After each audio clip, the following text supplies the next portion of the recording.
સાહેબ, જે તરણેતર ગામે લકી ડ્રો થયો એની શું વિગત છે સાહેબ? અત્રેના ચોટીલા સબ ડિવિઝન હેઠળના થાનગઢ તાલુકાના તરણેતર ગામે 2 દિવસ અગાઉ 6 ઈસમોએ લકી ડ્રોનું આયોજન કરવામાં આવેલું હતું. ધ લોટરીજ રેગ્યુલેશન એક્ટ 1998 મુજબ ગુજરાતની અંદર આવા લોટ કરવા, ડ્રો કરવા, લકી ડ્રો કરવા જેવી જે પ્રવૃત્તિઓ છે સંપૂર્ણ પ્રતિબંધ છે. તેમ છતાં પણ 6 થી 7 ઈસમો દ્વારા આ લકી ડ્રોનું આયોજન કરવામાં આવેલું હતું, જેમાં લાખો ટિકિટો છે એ ટિકિટોની વેચણી કરવામાં આવી હતી અને કરોડો રૂપિયા છે ઉઘરાવવામાં આવેલા હતા.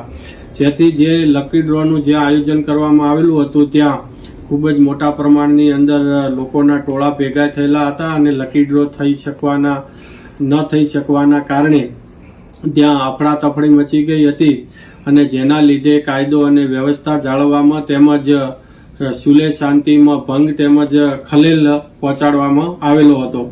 જેથી કરીને આ જે લકી ડ્રો કરાવનાર ઈસમો છે, હીરાભાઈ જે ગ્રામભળિયા રહે નાના માત્રા તાલુકો વિંછિયા, લગધીરભાઈ કે કારોલિયા રહે કાનપર તાલુકો થાનગઢ, સુરેશભાઈ આર ઝરવરિયા નવાગામ તાલુકો ચોટીલા, મોરાભાઈ એસ ડાભી ચિત્રાખાડા તાલુકો વાંકાનેર, નરસિંહભાઈ ડી સોલંકી વિજળિયા તાલુકો થાનગઢ અને રમેશભાઈ સી જેજરિયા રહે અભેપર તાલુકો થાનગઢ. આ તમામે તમામ 6 ઈસમોએ જે કૃષ્ણ ગૌશાળા તથા અંશોયા આશ્રમના લાભાર્થે આ લકી ડ્રો કર્યો હોવાનો વિગતો સામે આવી છે.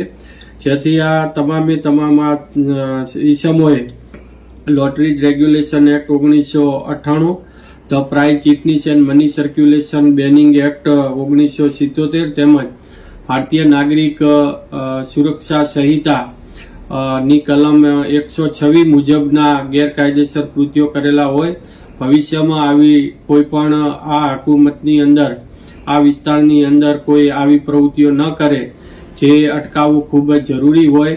જેથી કરીને આજે ઉક્ત 6 ઈસમોની સામે ધરપકડ વોરંટ ઇસ્યુ કરવામાં આવેલા છે અને ત્યારબાદ એમની જામીન અંગેની તેમજ કાયદેસરની પ્રક્રિયા એ હાથ ધરવામાં આવેલ છે.